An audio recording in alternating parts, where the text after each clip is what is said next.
visiting family in rural West Virginia. House is run down, but in the lived-in way, not the crack house way. Uncle decides we should camp a short distance from the house. Still in the woods because this thing is surrounded by a sea of trees. We set up a small campsite, get the fire going on. Feels cozy, man. .jpg. It's night.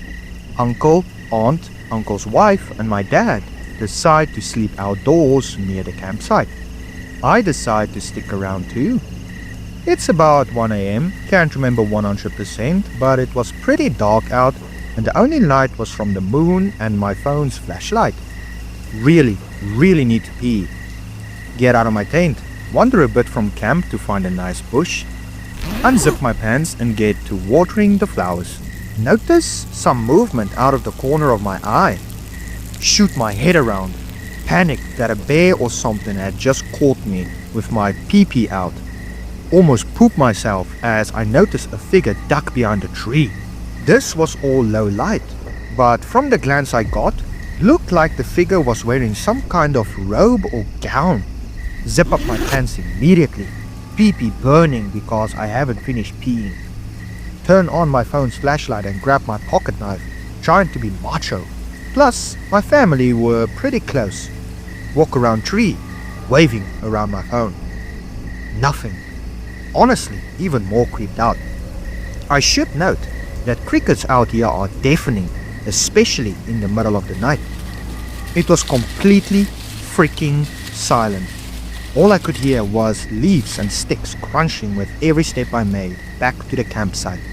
As I'm walking back, I noticed something when I step on a pretty thick branch and it snaps. I hear the exact sound about 20-ish feet behind me. Then again, same distance to my right. Ditto to my left. Flight or fight kicks in and I freaking bolt like a deer that just heard a gunshot. Dad is already out of his tent. Campfire's up and he's very clearly tense about something.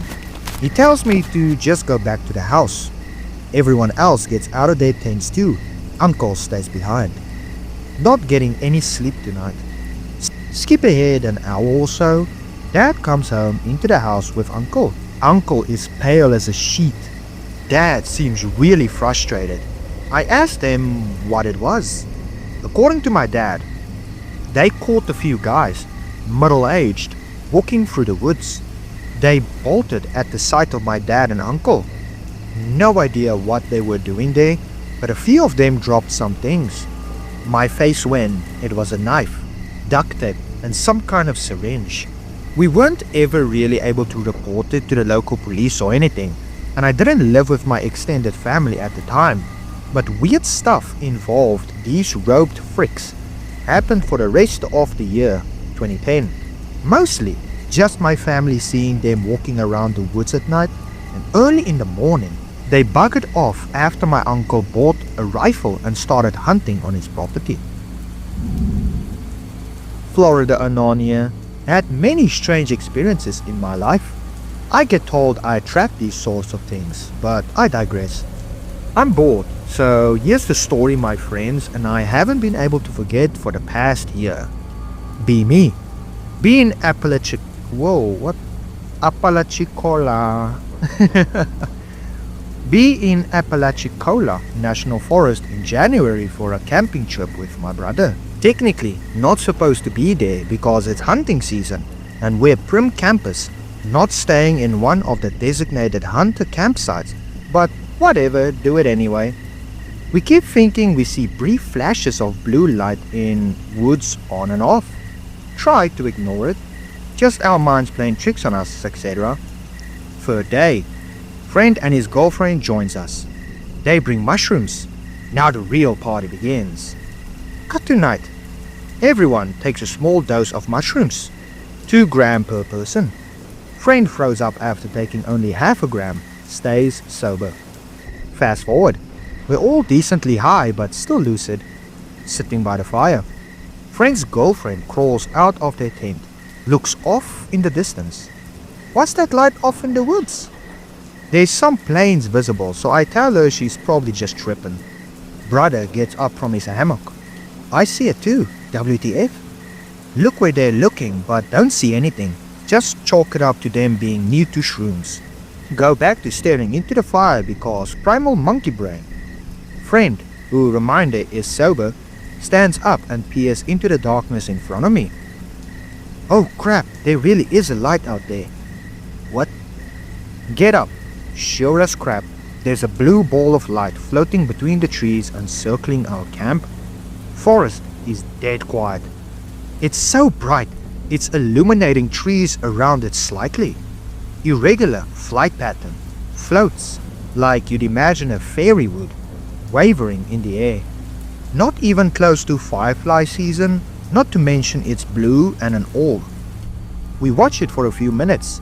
Seems like it's getting closer. Brother lights up his emergency cigar. Wafts the smoke, old native trick for spirits. I say a prayer. Light vanishes for a good 20 minutes.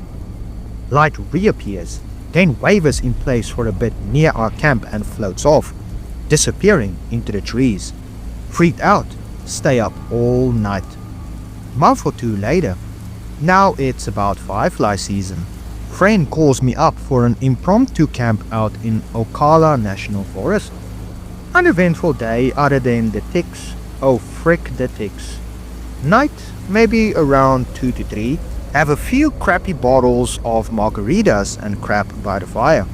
Conversation slows down since we're both tired.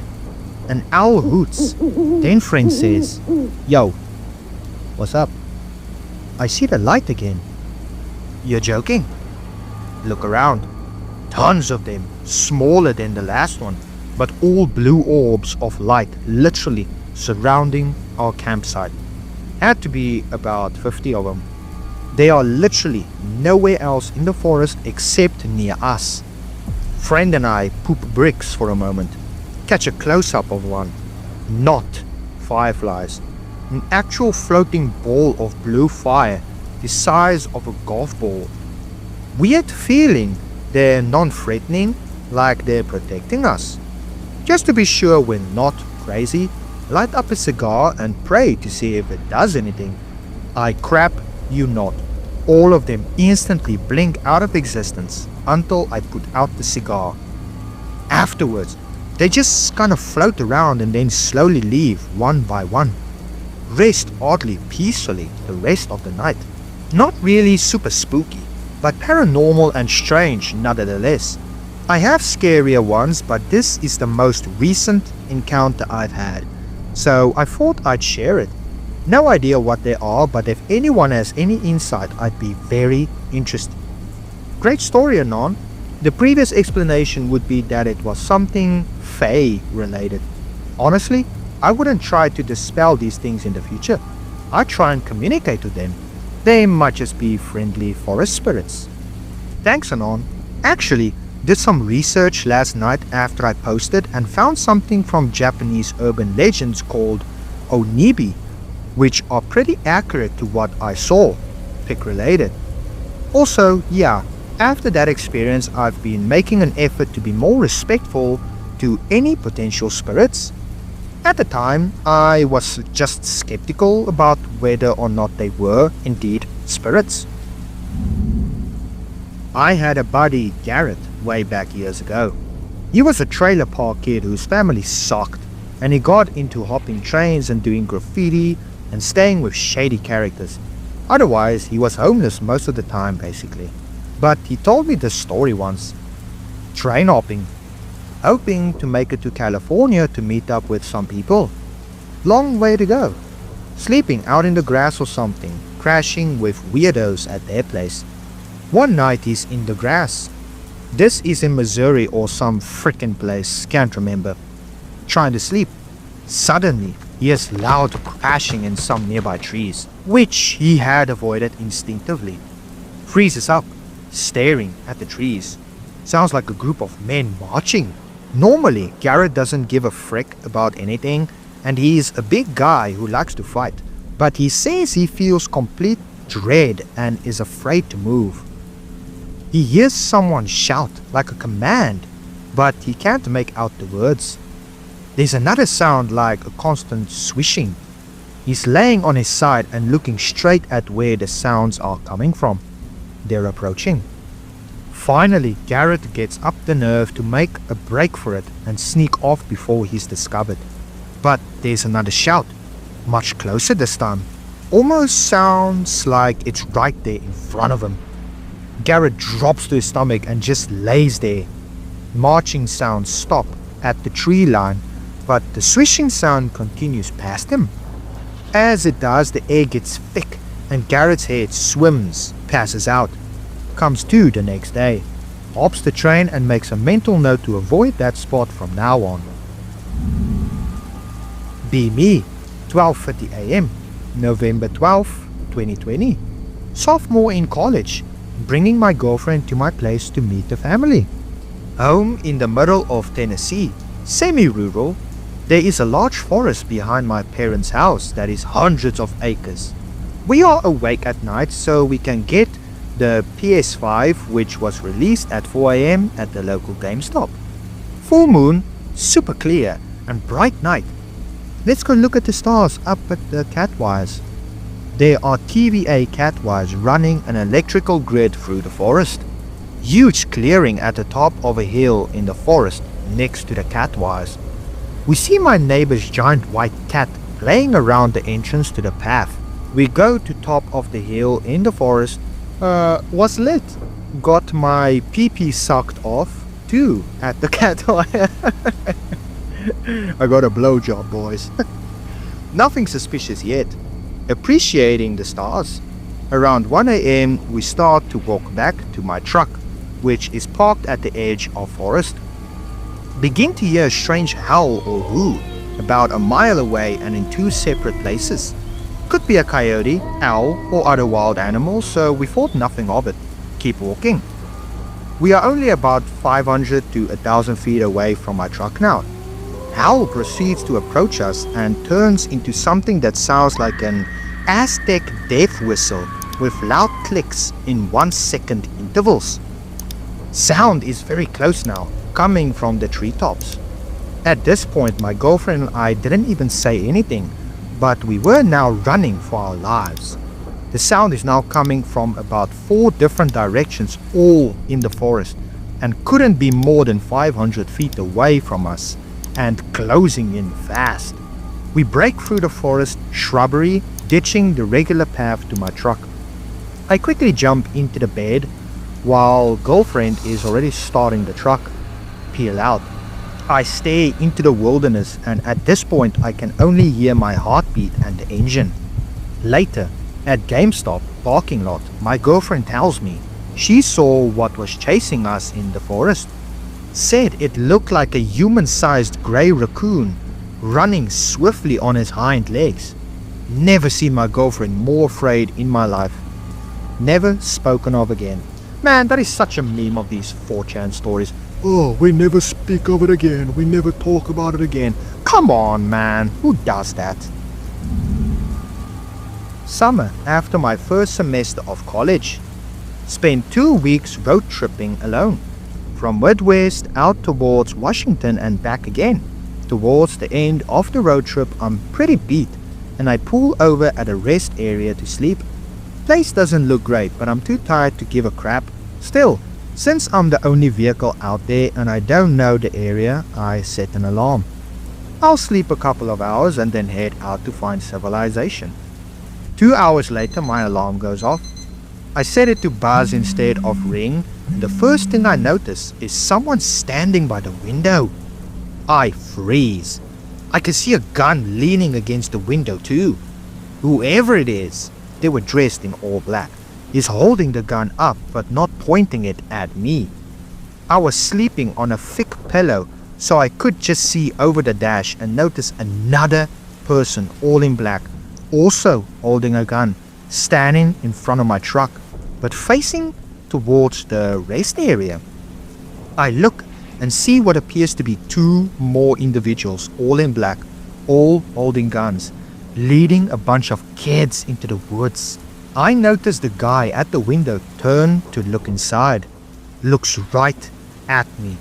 Not sure if he saw me awake, but I shut my eyes just enough so that he'd think I was. After a while, I hear the guy walk off. I open my eyes and him and the other guy in front of my truck are disappearing into the woods. Do a quick scan of the area to make sure I'm alone. Then, when I feel it's safe, I leave. Call the police and tell them what I saw. Never heard back about it. Alright, I'm back, X. OP here. Here's my buddy's story from when he encountered the Ozark dog man. His words, not mine. Befriend. Be X-board and K-board. Be going on Innawoods trip. Be on his grandfather's land. 500 plus acres of land. Heavily wooded. Grab SKS. Grab AK. Headed Innawoods. Arrive and trek up to their location for camping. Arrive and set up camp. Mucking about, stalker LARPing. While cooking, he said they noticed a slight stink.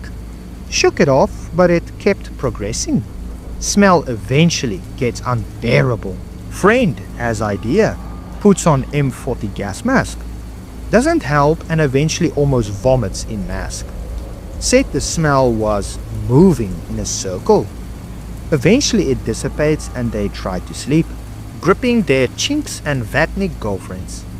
Hears noises and the smell arrives again, alongside heavy movement. They get up and have guns at low ready. They see a large dark figure moving quite fast around them in the woods. It gets close and they realize it's a large black wolf/dog. Gets really close and friends shoot at it. The dog moves fast away and it gets lit up with the muzzle flash. Much larger than expected and they are freaked. The dog ran around them in a circle. All the while they were trying to put a round on target. Eventually the dog stops and they ran out of ammo. They said by this point they lost the dog. Gets reloaded and look around. Friend turned on his headlamp and starts searching. After searching, they saw the figure and it stood up on two legs from all fours. It lurched towards them and revealed itself into the light. The creature was the stereotypical dogman/werewolf proportionally, but the head was what he really described in detail. He said the head was that of a dog and looked like pig related. Hairless and in some places fleshless, like it was infected with some skin disease. It was panting and staring at them, and it started lurching and wobbling towards them. He said that it shook side to side while it walked, very unnervingly, more than a creepy zombie dog. They ran and were shooting behind themselves as they ran. Friend's friend turned and dumped into the general area of the creature. Solid few thumps. Creature stopped and lowered itself and howled. Said it sounded identical to the one in American Werewolf in London. They ran back to the grandpa's place, ran inside and startled the grandfather. He asked my friend what the frick was up. He told him that they were shooting at raccoons and possums. Grandfather looked at him like he knew. Grandfather owns over 100 guns for various reasons, but the creature he thinks is the main one, that was my friend's story. In Finland, we have stories about Metsanpaito or forest cloak. It's basically one of those looped spaces. Curses where no matter which way you go, you end up back where you started. You keep going in circles. It is as if someone or something has put a spell, magical cloak, over your eyes so you can't see a way out even if you are staring directly at it. Back in the ancient times, it was serious business because it usually meant that you've been cursed by some forest spirit. There were several ways to break the curse. The best and most sure way to find or keep on you impipu, or closed wood, a piece of wood that has grown inside itself, forming a loop. To look through that loop, you could see the way out of the curse. Another way was to bend over and look between your legs and head upside down. Then you could see the way out, but you had to walk backwards out of the situation. Otherwise, you would just get lost again. So remember these small tips if it ever happens to you. Metsan Peitu, literally forest cover, is a place or a phenomenon found in Finnish folklore. It is used to describe people or domestic animals who went missing in nature for unexplained reasons. People covered by forest were described as not being able to recognize the terrain around them, even if they were on familiar grounds. In other cases, they might have walked endlessly through unfamiliar terrain or were rendered completely paralyzed, unable to move or speak. Unnatural silence devoid of the sounds of nature was also common. People or animals under the influence of the phenomenon were described as becoming either completely invisible to other people or looking like part of the nature around them, like a rock. In one story, a man had been looking for a missing cow for days. When he finally gave up and returned to his work, the first tree stump he struck with his axe deformed back into his cow. The cause behind Metsan Peitu was usually credited to Mahinens. Yeah, I don't know how you say that. Who were small humanoid creatures living underground, usually translated as gnomes. Some people managed to free themselves from Metsan Peitu by their own means. For an example, by turning their jacket inside out, by switching their shoes to the wrong foot, or by watching the world upside down through their own legs. This was because of the idea that everything was topsy-turvy in the lands of the Mahinens, I don't know how you say that. Some were released seemingly without reason. Others only after being sought after by a shaman. Some were never seen again. One could save cattle from Metsan Peitu with a spell originating in the town of Kumor, asking the forest to let them return. Metsan Peitu greatly resembles Kamikakushi, or spiriting away, found in Japanese folklore. There are lots of missing 411 cases where the people returned and reported hearing and even seeing search parties, but no matter what they did, nobody would acknowledge them. Al Green takes this for the sake of tradition. Be me, just out of the military. Bro, we'll call him Bill, works for State Forestry in Fire Lookout Tower. Pretty dope, basically a mini apartment. Even has internet. Invites me to stay with him for a few days. Basically hang out and play board games / video. Awesome view. Shows me how to work Firefinder thing and calls in a fire. I ask what weird stuff he's seen. He's pretty solemn about this and doesn't seem okay talking. Anon, I'll tell you man, but you can't freak out if you see this. At this point, I'll change perspective. He had more than one story.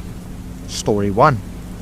Watching out across the forest one day, pretty chill, saw a structure. Not stairs, an actual structure of some sort. Couldn't tell. People were around it. Called it in, gave coordinates. Game warden says he will investigate in the morning. Too late in day. They're discussing this via radio. Radio chatter interrupted. Unfamiliar. Disregard all. This conversation is over. Comms cut off on radio. Just uses phone. Call disconnected. Cell has no signal now, despite having perfect signal before. The structure is still there. Gets a phone call. It's his supervisor. Bill, leave this one be. Don't talk about it. Don't log it. Drop it. Confused. Asking what the deal is. Bill, you're not in trouble. Just forget seeing it. You'll be fine. Bill complies, removes log entries. phone rings again. Same voice as guy on radio that broke comms. Listen to bossman. He's taking care of you. Bill says he understands, doesn't want trouble. I will not have to call you again, voice says. Night falls. Bill sleep. Next morning, Bill looks where the structure was. It's not there. The clearing it was in is gone. Nothing but trees, as if this never happened. Fast forward a few years. The structure pops up sometimes in different places. Out of nowhere, just there. It's different, but can't tell what it is. Can't determine purpose or even the clear shape of it. Story 2. Bill finished the day's watch. Mild thunderstorm, but tower is safe. Chilled out, getting some video games. Power goes out suddenly. Bill looks to see if lightning strikes. Sees nothing. Waits it out. Hears from steps as if someone is climbing. No houses for miles. No vehicles seen approaching from the road. Bill grabs flashlight and rifle. Hey, it's bad weather. Let me in, voice says underneath the building. Bill says, this is state property. You cannot be here, sir. Leave it or I'll call the sheriff. Bill can't see anyone through the windows. It's pouring rain, thunder and lightning. Voice keeps calling. Let me in. It's bad weather. Voice is not panic. States it as if it were just a simple calm request. Can't see anything. Goes out with rifle. Still repeating the same thing. Let me in. It's bad weather. Down the steps. Bill. I have a gun. Sheriff is coming. Leave. Same phrase. Further down the steps. Bill can't see the source. Bill goes in. Locks up. Calls sheriff. No more voice. Sheriff shows up. Looks around. Weather calming down a lot. So both go down. Something stinks. Bill and sheriff looks in Bill's truck. Deer, bobcat, coyote. More than one. Maybe 3 dead, rotting animals just laying back there and a lot of mud. Sheriff says it might be someone pulling sick jokes. Drives around. Bill goes back up. Sheriff goes to Bill's truck and then calls up. Why did you move it? Needed pictures, Bill. Bill is confused. The animals had been removed from his truck. Bill calls supervisor. Supervisor shows up and puts hunting rifle and shotgun on the sofa compartment. This stays here if it's needed. Supervisor wouldn't speculate, but had zero doubt at all. Thank you for making it to the end of the video. If you liked what you saw, then tap the like button and share with others you think might be interested as well. Feel free to comment down below your thoughts and opinions and subscribe to soothe that fascination.